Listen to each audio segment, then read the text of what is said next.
नमस्कार दोस्तों, मैं विजय कसाना डिजिटल फ्री शिक्षा के यूट्यूब चैनल पर आपका स्वागत करता हूं। दोस्तों, पिछले 2 दिन से या फिर हम कहें कल दिन के बाद तो लगभग हर युवा खुश नजर आ रहा है। कौन से युवा?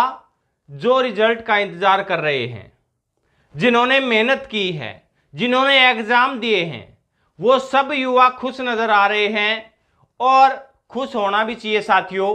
जब आपको आपकी मेहनत का फल मिलता हुआ दिखाई देता है तो सभी युवा खुश नजर आते हैं।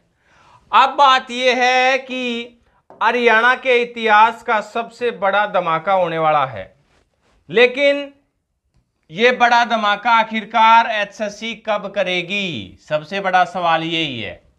क्या 5 तारीख से पहले जब आप वोट करने जाओगे उससे पहले आपको रिजल्ट मिलेगा, यानी कि रिजल्ट उससे पहले आएगा या नहीं आएगा? यह सस्पेंस बना हुआ है। तो साथियों, इस सस्पेंस से थोड़ा बहुत पर्दा हटाने की कोशिश करेंगे। रिजल्ट प्लस ज्वाइनिंग का जो मुद्दा है उसके ऊपर चर्चा करेंगे और जो बड़ा फैसला लिया गया है उसके बारे में भी आपको बताने वाले हैं। जो खबर निकल कर आई है, एचएसएससी के द्वारा प्रेस नोट जारी किया गया है। प्रेस रिलीज में ये तो साथियों आपको सबको पता भी है कि कैसे आपको प्रेफरेंस भरनी है, और ज्यादातर साथियों ने प्रेफरेंस भर भी ली होगी। हमने कल ही बता दिया था कि आपको इस प्रकार से अपनी प्रेफरेंस है वो भरनी है।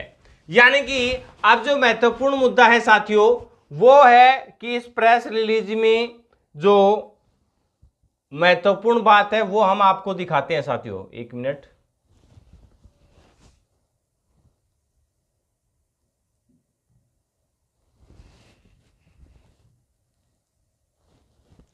ये देखिए,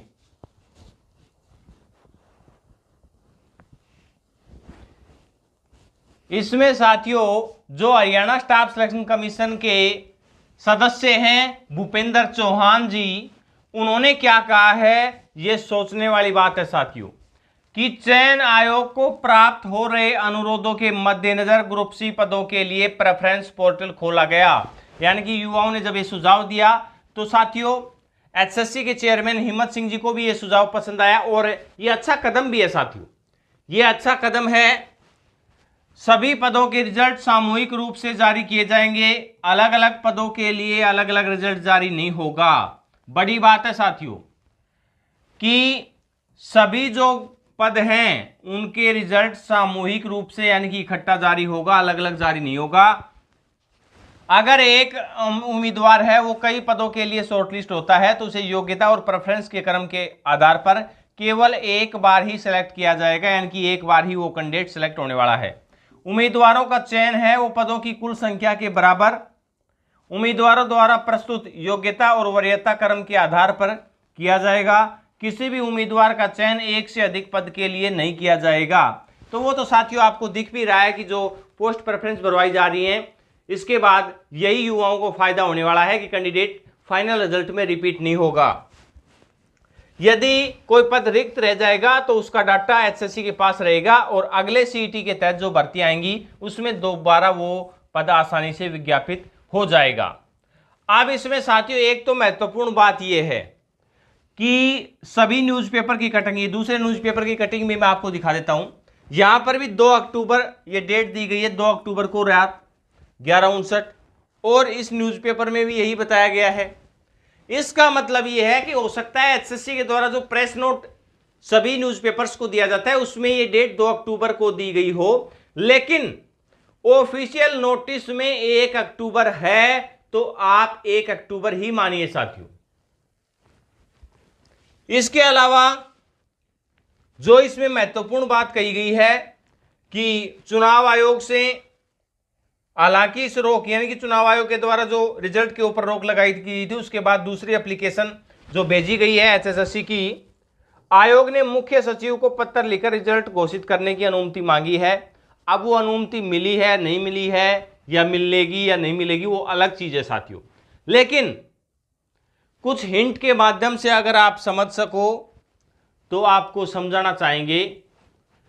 अगर आप फसल उगाते हैं और जब फसल तैयार होती है तो क्या किसी दूसरे को काटने के लिए आप दे सकते हैं? आपने उस फसल में पूरी मेहनत की, उसको उगाया है, पानी दिया है, जो भी प्रोसेस किया है, और जब वो कटने को तैयार है तो किसी और को काटने के लिए आप दे सकते हैं। यही बात मैं कहना चाह रहा हूं कि एचएससी के चेयरमैन हिम्मत सिंह जी ने जो पूरी प्रक्रिया अब की है पिछले 3-4 महीनों में, इन महीनों की प्रक्रिया अब ये जब कंप्लीट होने पर आई तो क्या रिजल्ट, देखिए सरकार अगर यही रही तो यही चेयरमैन रहेंगे।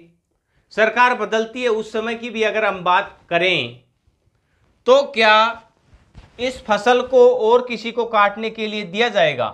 एचएससी के चेयरमैन ने क्या कहा कि यदि कोई पद रिक्त रह जाएगा तो वो एचएससी के पास उपलब्ध रहेगा और भविष्य में हम उसको आसानी से विज्ञापित कर सकते हैं, यानी कि दोबारा डिपार्टमेंट से परमिशन लेने की जरूरत नहीं रहेगी। लेकिन साथियों, हिंट मेरा समझ आ गया होगा, जो भी होगा बहुत अच्छा होगा।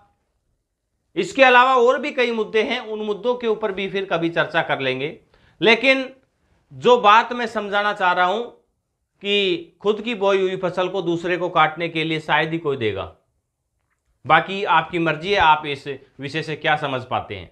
और जो भी अपडेट होंगे वो लगातार आप तक पहुंचाते रहेंगे। अपना कीमती समय देने के लिए बहुत बहुत धन्यवाद।